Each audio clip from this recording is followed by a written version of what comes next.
2026-27 کا جو بجٹ آ رہا ہے اس میں ریئل اسٹیٹ کے حوالے سے کیا تبدیلی آ رہی ہیں، کیا ریلیف آ رہا ہے، اور فائلرز کے حوالے سے کیا اس میں ٹیکسوں میں کمی آ رہی ہے، یہ ذرا تبدیلی جو ایک بھی ان کو مجوزہ جس کو آپ کہہ سکتے ہیں نا کہ ایک ایڈوائز گئی ہے وہ سن لیں ساری۔ 3-4 قسم کی ریئل اسٹیٹ میں ٹیکس ہے، ایک پرچیزنگ ٹیکس ہوتا ہے، ہول سیل ٹیکس ہوتا ہے، وہ ٹیکس ہے۔ اب ایک تو پراپرٹی جو بیچے گا فروخت کرے گا تو 236C اس کے اوپر ٹیکس لگتا ہے۔ اس میں کیا ہونے جا رہا ہے، 1 کروڑ روپے کی پراپرٹی کے اوپر پہلے آپ کا ٹیکس بنتا تھا 4.5 لاکھ روپیہ، جب آپ بیچتے 4.5%، یہ 1.5% ہو جائے گا، یعنی کہ 1.5 لاکھ ہو جائے گا، 3 لاکھ روپے کم ہو جائے گا۔ اس طرح اگر 2 کروڑ کی پراپرٹی ہے تو 9 لاکھ ٹیکس پہلے دیتے تھے، اب 3 لاکھ ٹیکس دیں گے۔ تو اس طرح جو سیل ٹیکس ہے اس میں کمی کی ایڈوائس دی گئی ہے۔ اس طرح جو پراپرٹی خریدنے والے ہیں، یعنی کہ جو پرچیزر ٹیکس ہے 236 کے، اس میں کیا ہونے جا رہا ہے کہ پہلے آپ 1 کروڑ کی پراپرٹی خریدتے تھے تو آپ 1.5 لاکھ روپے ٹیکس دیتے تھے اس کے پیچھے، اب جو ہے یہ کم کر کے 0.25%، پہلے 1.5% تھا، اب 0.25% کرنے جا رہے ہیں۔ اب 1.5 لاکھ کے بجائے آپ دیں گے 25,000 روپے خریدنے، یعنی کہ اس میں کافی 1,25,000 روپے ٹیکس میں کمی ہے۔ پھر 2 کروڑ کی پراپرٹی کے اوپر آپ جب خریدتے تھے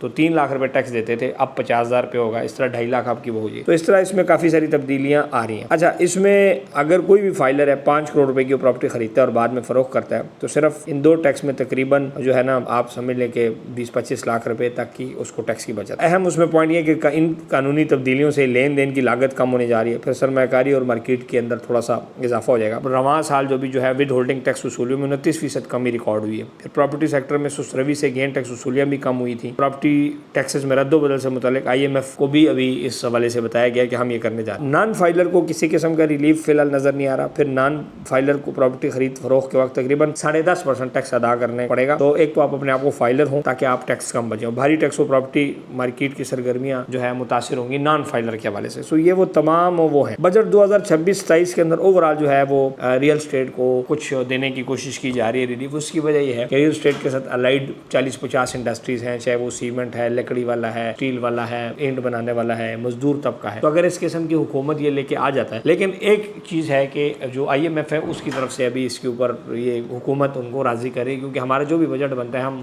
IMF کے بغیر اپروول کے بغیر نہیں بنا سکتے۔ البتہ یہ ہے کہ حکومت جس طرح کنسٹرکشن پیکیج لے کے آ رہی ہے، ریئل اسٹیٹ کے اندر چیزیں لے کے آ رہی ہے، اس ٹائم حکومت اس بات پر سنجیدہ ہے لوگوں کے لیے آسانیاں پیدا کی جائے، لیکن اس میں اس چیز کی بات کی ضرورت ہے کہ جو تو اچھے پروجیکٹ کریں ان کو کام کرنے دیا جائے، اور جو غلط پروجیکٹ کریں ان کے کام کو روکا جائے۔ یہاں پہ الٹا ہے، یہاں پہ جو اچھا کام کر رہا ہے اس کو ادارے تنگ کرتے ہیں، اور جو فارغ بندہ ہے، کرپٹ ہے، چور ہے، نصر باز ہے، سوسائٹیوں میں فراڈ کرتا ہے، اس کو کوئی کچھ نہیں کہہ رہا ہوتا۔ تو تھوڑا سا اس کے اوپر بھی ابھی گورنمنٹ کو انشاءاللہ توجہ دینی چاہیے، اس پہ بھی نیب اور بہت ساری اور مجوزہ اس کے لیے قانون کی تجاویز جاری ہے انشاءاللہ، اس پہ بھی انشاءاللہ کافی ریئل اسٹیٹ کے اندر پازیٹیوٹی اور فراڈ کا یہ سلسلہ کم ہو جائے گا انشاءاللہ۔ Thank you.